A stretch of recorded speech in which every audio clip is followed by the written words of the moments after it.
Welcome everyone. In the previous lecture, we discussed plant breeding, the steps of plant breeding. Now in today's lecture, we will see what improvements plant breeding made in India, right? So it's the same topic again, plant breeding. And here we are going to discuss about the father of Green Revolution also, who brought so many changes in plant breeding techniques, okay? So now if you see, basically India is an agricultural country, right? So basically India is an agricultural country, and the agriculture accounts for 33% of the gross domestic productivity. Now, out of the productivity, how much productivity comes through agriculture? How much economy India gets through agriculture means 33%. 33% means 1/3 of the Indian economy.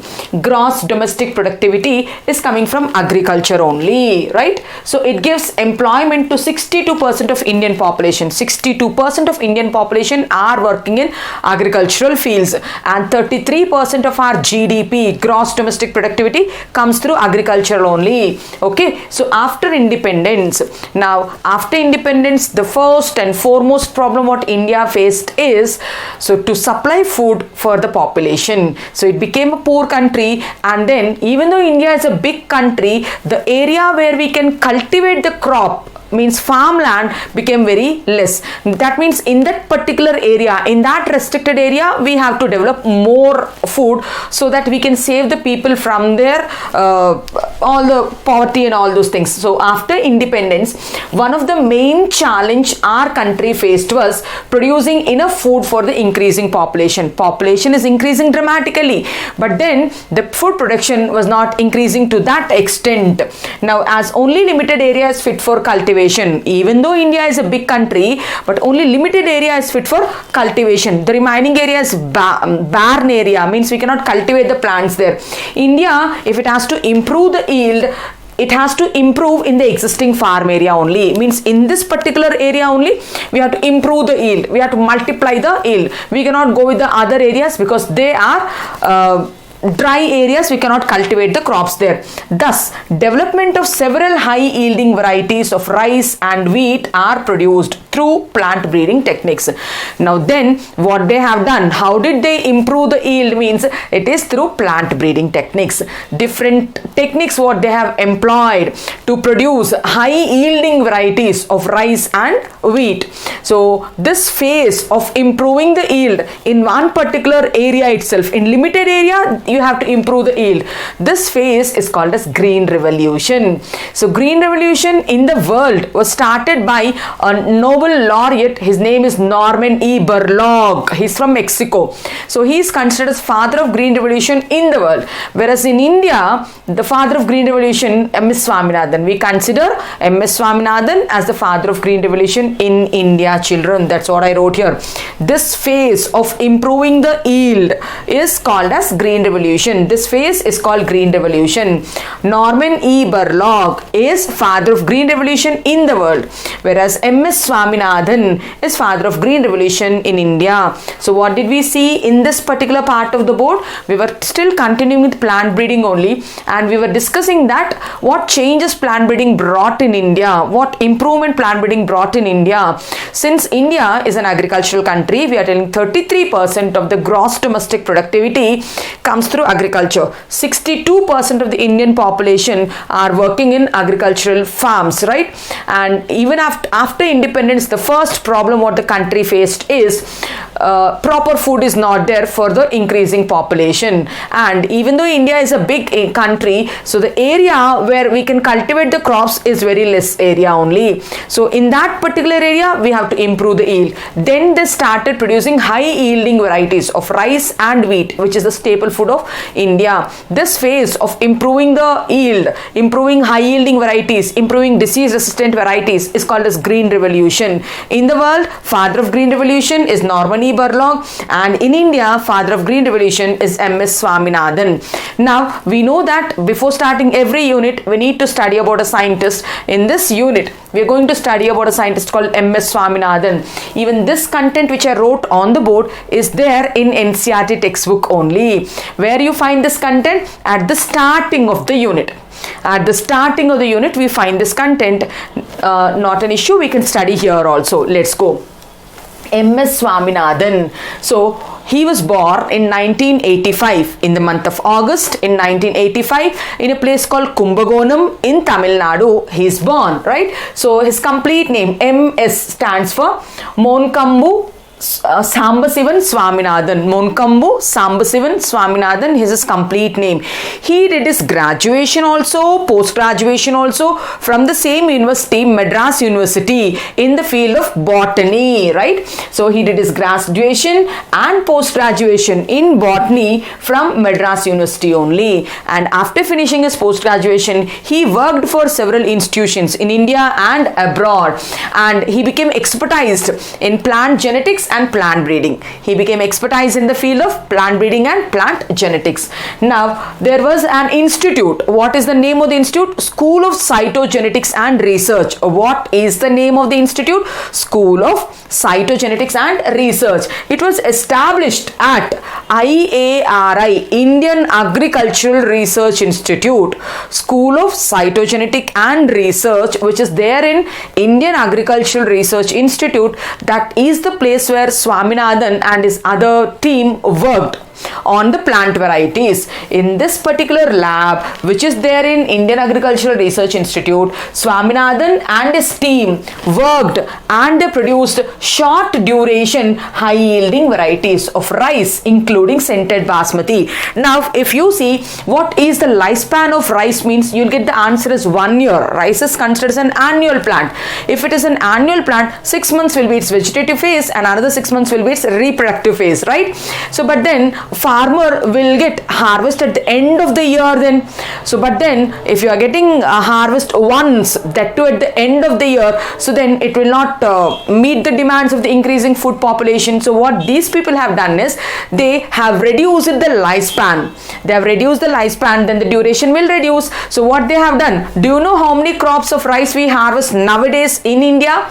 3 harvests we do it: Kharif, Rabi and winter variety, right? So, 3 varieties of crops we harvest, means 12 month span has been reduced to 4 3s are 12. 12 months span, annual lifespan of a plant is converted to 4 months plant. So that means in 4 months plants, 2 months will be its vegetative growth, 2 months will be its reproductive growth. At the end of the 4th month, farmer can harvest the rice, and again in 5th month he can plant another variety, and at the end of 8th month he can harvest that again, and in the 9th month he can plant the 3rd variety. At the end of the year in December he can harvest the 3rd variety also. So how is it possible? With the efforts of Swaminathan and his team only. What did they do? They produced short duration high yielding varieties. So the duration got reduced and the yield got increased. For rice they produced including scented basmati, flavored basmati. Also in basmati also they produced short duration high yielding varieties, children. So this as important point, they will ask you where did they develop it?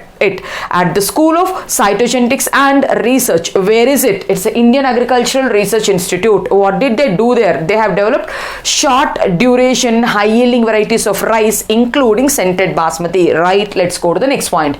Swaminathan in collaboration with Burlock. Burlock is a person who initiated semi-dwarf varieties. Burlock is a person who initiated semi-dwarf varieties. For example, rice and wheat plants, if they have to grow this much length, if they have to grow this much length, then they will take 6 months. After growing to their height, then they start giving the inflorescence. Means when the vegetative phase is completed, then they start a reproductive phase. Now what we are doing is we are reducing the vegetative phase span of 6 months into 4 months we are reducing. That means you are not allowing it to grow to this much height. If it has to grow to this much height, it takes the same 6 months. But we are reducing it to half, right? We are reducing it to half. That means it's not a tall plant, it's a dwarf plant. It should not be too much dwarf also. If it is dwarf, means the inflorescence bends down, touches the water, and the rice grains and all will be perished. They'll be spoiled.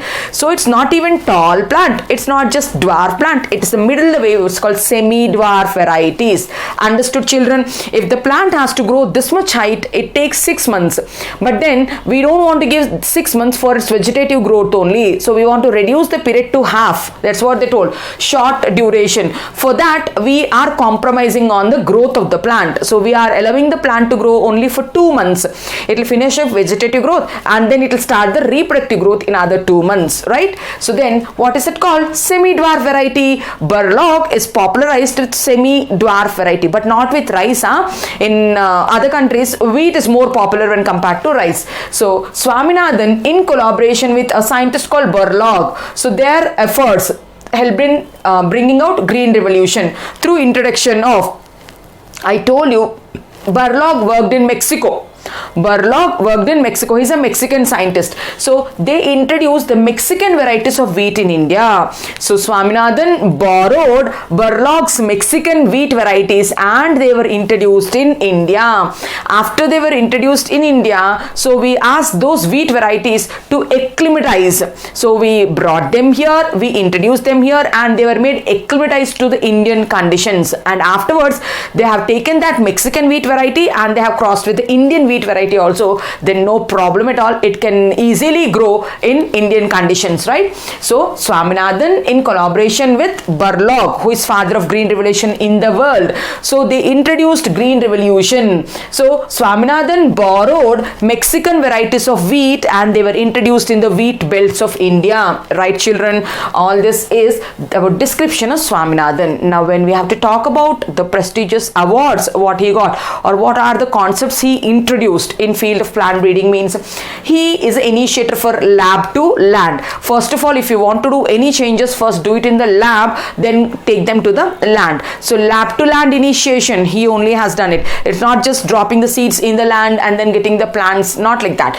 So you have to grow the plant in the lab first. Whatever changes you want to do, you have to inculcate there and then bring it to the land. Lab to land initiation was done by Swaminathan only. Food security, farmer, see, our life is insured, our bike is insured, everything is insured. Even we have to insure the plants also, right? That comes under food security, food insurance, right? So he initiated this food security policy also. He is initiated for lab to land also, and several other environmental programs. So he helped to change the environment, to keep the environment healthy and in a friendly manner.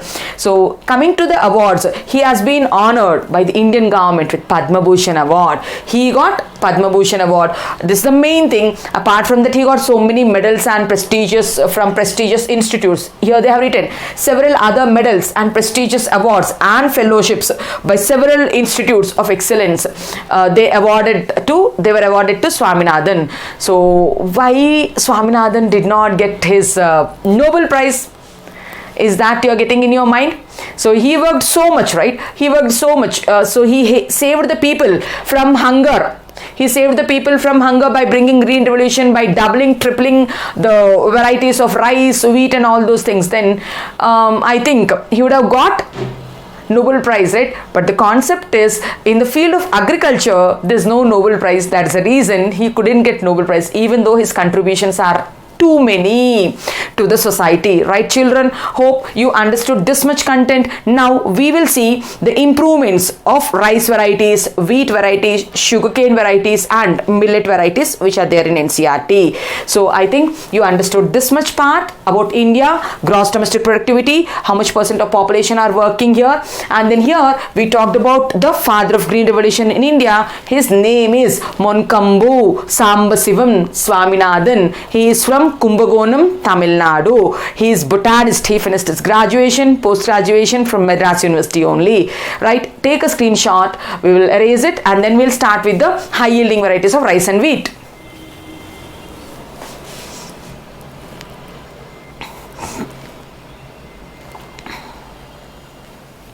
Right then.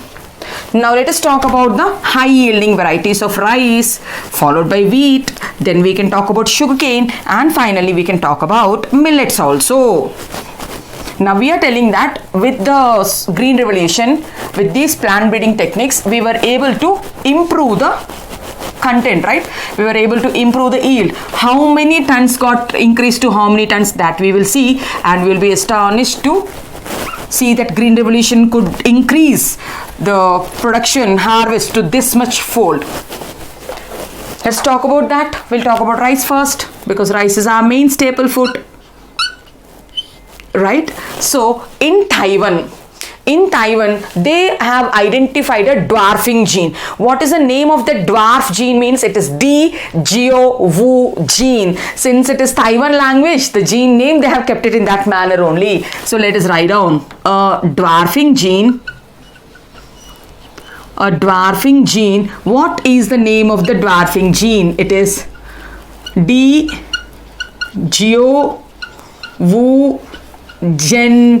gene.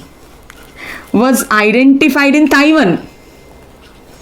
It was identified where, children?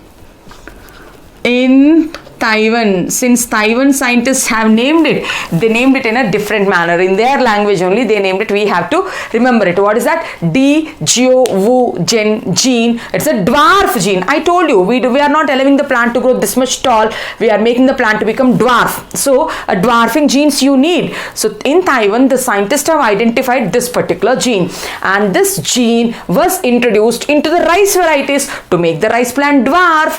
Now what is that institute which have introduced this gene into the rice varieties? Means International Rice Research Institute. Where is that institute located? It is located in Philippines. So we can tell that this gene was introduced. This gene was introduced into rice varieties. Who did this? International Rice Research Institute. Let me write down. International Rice Research Institute, right? So where is it? It is in Philippines. So International Rice Research Institute, which is in Philippines, they have introduced this dwarfing gene into the rice variety, and they named that variety as IR8, and they named that variety as IR8, right children? That rice variety, because International Rice Research Institute has developed it, it was named as IR8. Is it a tall variety or it's a dwarf variety? It is a semi-dwarf variety. Then the semi-dwarf varieties have been developed from this IR8, and one more variety also they have developed. It is TN1, Techunetu1. So using these as mother materials, they have developed some other semi-dwarf varieties. So we can tell then semi-dwarf varieties, semi-dwarf varieties of rice were developed using IR8. So what is IR8? It is that variety which has been developed at International Rice Research Institute, which is in Philippines. This is one variety they have taken. And TN1, children, what does TN1 stands? TN1 stands for Techunetu1.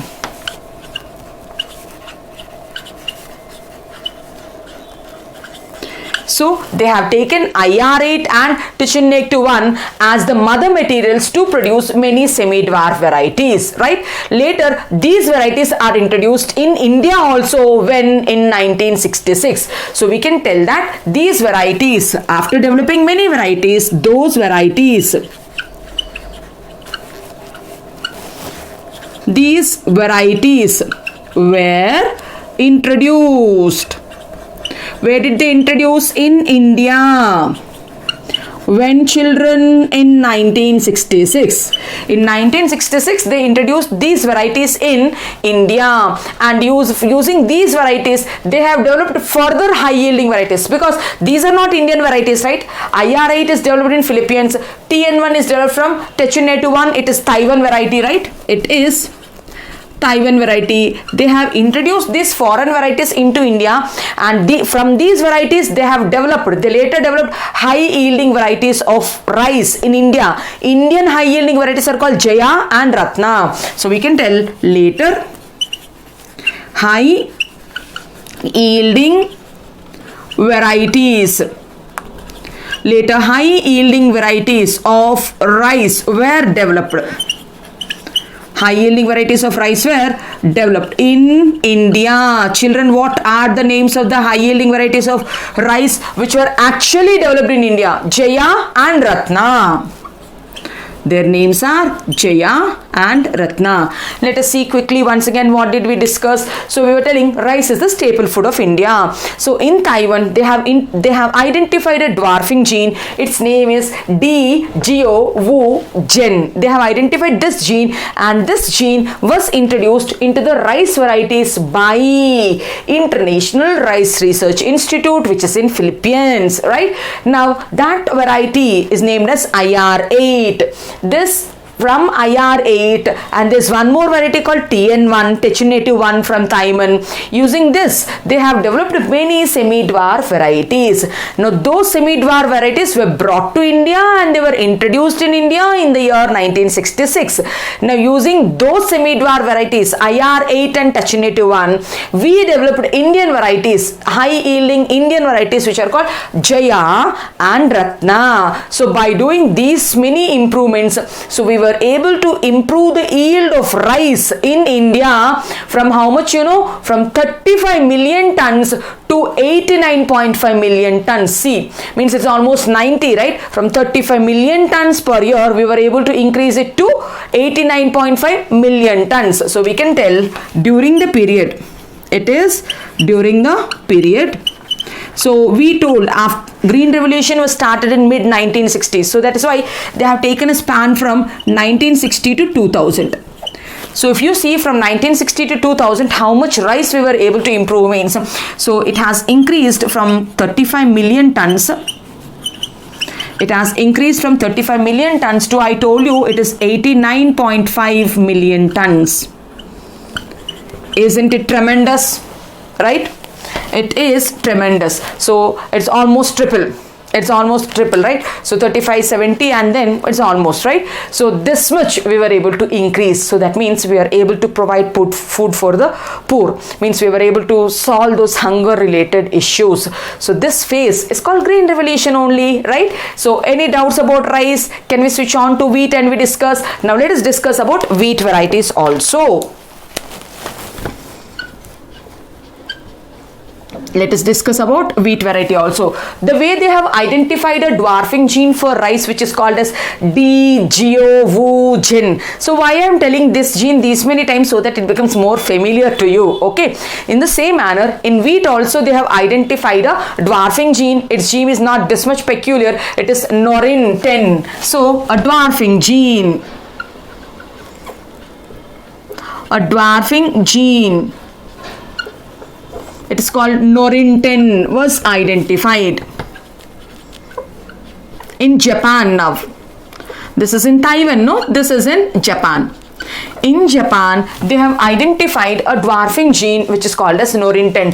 To develop semi-dwarf varieties, we need a dwarfing gene. So what's the name of the dwarfing gene of wheat? It is called as Norin 10. So then American plant breeders, they produced single dwarf wheat variety. Means single dwarf wheat variety means it's not that much dwarf. Okay. So American plant breeders, we can write American plant breeders developed, right? They developed single dwarf wheat variety. They have introduced only one copy of the gene, so that is why it is single dwarf wheat variety. But then Norman Borlaug, what did he do, So he developed a triple dwarf variety. So Norman E. Borlaug, I told, he's a Mexican scientist. Okay. So he was working in an institute which is called as, we'll write down, Norman E. Borlaug. At the name of the institute is International. The name of the institute is International Center for Wheat and Maize. International Center for Wheat and Maize Improvement. International Center for Wheat and Maize Improvement. Where is it located? In Mexico. in Mexico. Now at this institute, Burlog, what did he do? He developed semi-dwarf varieties which are triple dwarf varieties which are popularly called as Mexican wheat varieties. So this is American wheat variety which is single dwarf, right? Whereas Norman E. Burlog at International Center for Wheat and Maize Improvement Program in Mexico, he developed semi-dwarf wheat varieties. What did he do? He developed semi-dwarf wheat varieties. What are those wheat varieties called? They are called triple dwarf wheat varieties, or you can call them as Mexican wheat. They are called triple dwarf wheat varieties, or we can also call them as Mexican wheats. We can also call them as Mexican wheats. This was produced by a scientist called Burlog. Now, what is the speciality of this wheat? It is high yielding. It is resistant to waterlogging conditions also. It is resistant towards insects also. It is resistant towards pathogens also. Now, let us write down what are the advantages. We are telling that it is high yielding variety. Good. It is high yielding variety. And it can tolerate waterlogging conditions also. We are telling like it is resistant to waterlogging. It shows resistance to waterlogging, because rice and wheat we grow in waterlogged conditions. So under anaerobic conditions, it shows resistance to waterlogging conditions. Not only that, so the plant shows resistance to pathogens and pests also. Shows resistance to pathogens and pests. It shows resistance to pathogens and pests. Now these many advantages this plant is having. Now what did Swaminathan do? Swaminathan borrowed these Mexican wheat varieties and he introduced in the India, right? He modified it and he made it acclimatized. So he made them comfortable with the Indian climatic conditions. So these Mexican varieties were introduced into India, right? Swaminathan brought that. So these Mexican varieties of wheat, they were introduced into India. They were introduced in India. They were modified and acclimatized. So we made them to survive under Indian climatic conditions. That's what's meaning of acclimatized, right? Now two of those varieties which became very popular in India, they are Mexican varieties only. Two which became very popular in India are called Kalyan Sona and Sonalika. What are those two popular varieties? So two among them are, one is Kalyan Sona and the other one is Sonalika. So Kalyan Sona and Sonalika, so they were introduced into India and they gave very much high yield. How much high yield means? From 1960 to 200, if you take, our wheat production has increased from 11 million tons to, imagine how much it is, from 11 million tons to 75 million tons. So these are high yielding varieties, no? So when you check the span from 1960 to 2000, so wheat production got increased from 11 million tons to how much? 75. It is 75 million tons it has increased, right Amma? So these are the changes what we could do with introducing plant breeding in India. So we talked here about the varieties of rice and here we talked about the varieties of wheat.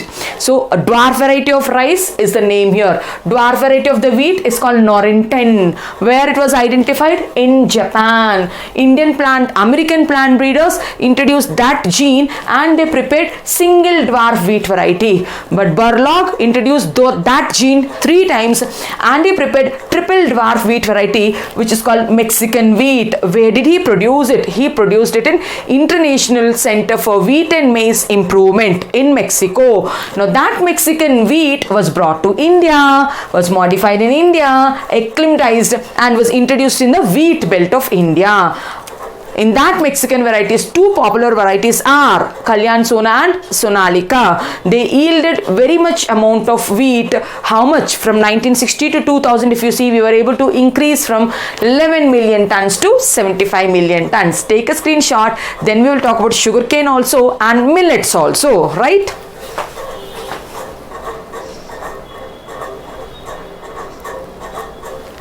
Yes, ma'am. Understood?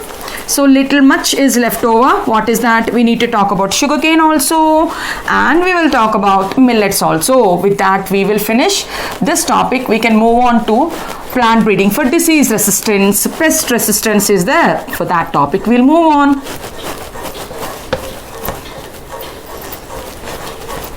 Any comments? Post them in the comment box so that I can interact with you, right? So now next one is plant breeding in sugarcane.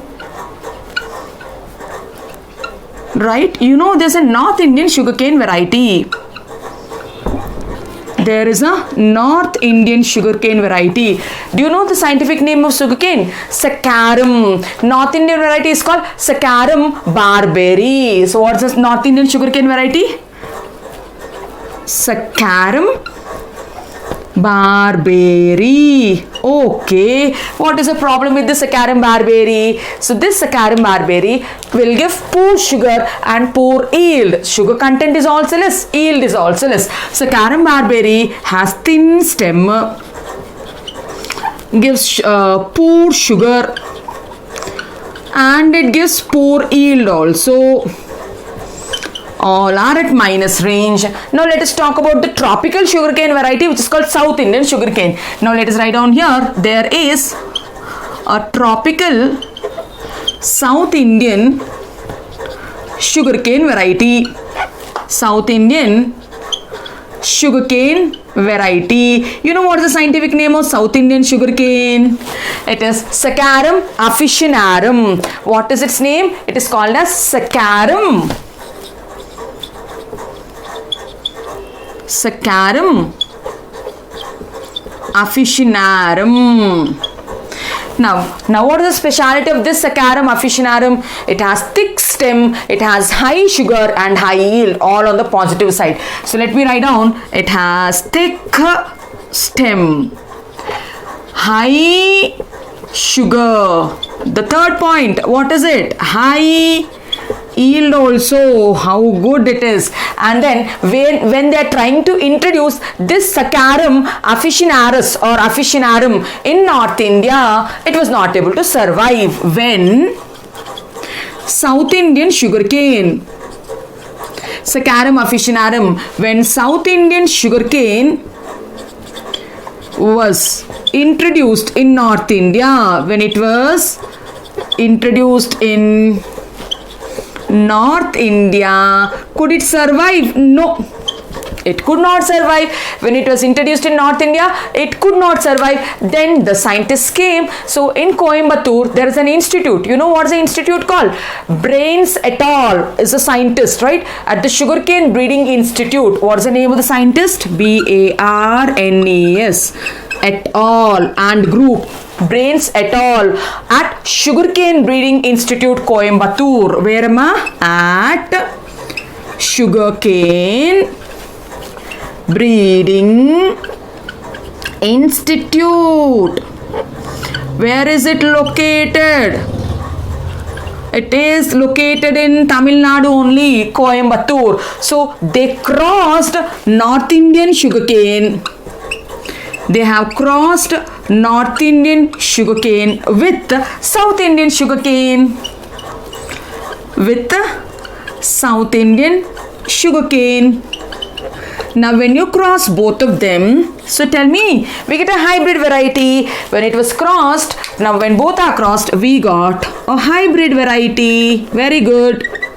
Now what are the advantages of this hybrid variety? Hybrid variety has having all the qualities of the South Indian sugarcane but growing in North India. Hybrid variety has all qualities. It has all qualities of South Indian sugarcane.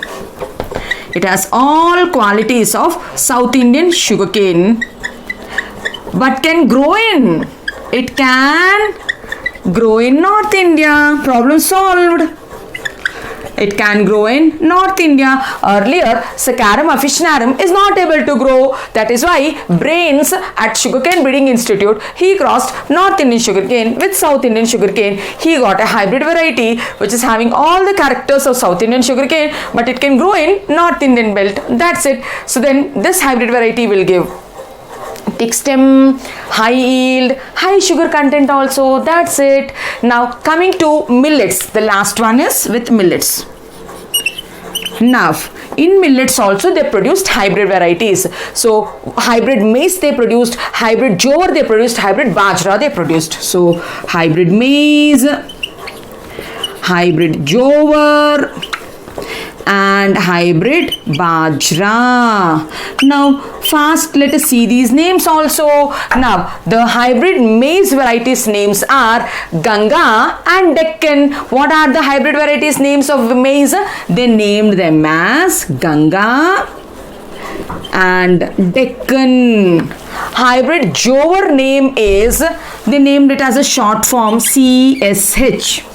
And hybrid bajra name is PHB. One variety is PHB, the other one is BS, the other one is BJ, BK. I don't know, these might be the names of the scientists. So what are the hybrid bajra varieties names? They named it as PHB, BS, BJ, BK. Hybrid jowar varieties CSK. Hybrid maize varieties, these names are good, right? Ganga and Deccan. So what is the advantage of these things? Means they show resistant to water stress. They can grow in drought conditions also. All these hybrid varieties, they show resistance to water stress.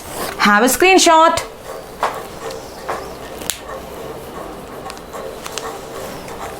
Done with plant breeding. So we have seen what improvement plant breeding brought in India. We discussed about father of green revolution in India. We discussed about improvement in rice, the varieties of rice, then followed by wheat, then we came to sugarcane, and then last with millets. Done. In the next session we will discuss plant breeding for disease resistant varieties. If the content is informative, like, share, subscribe to my channel. Thank you.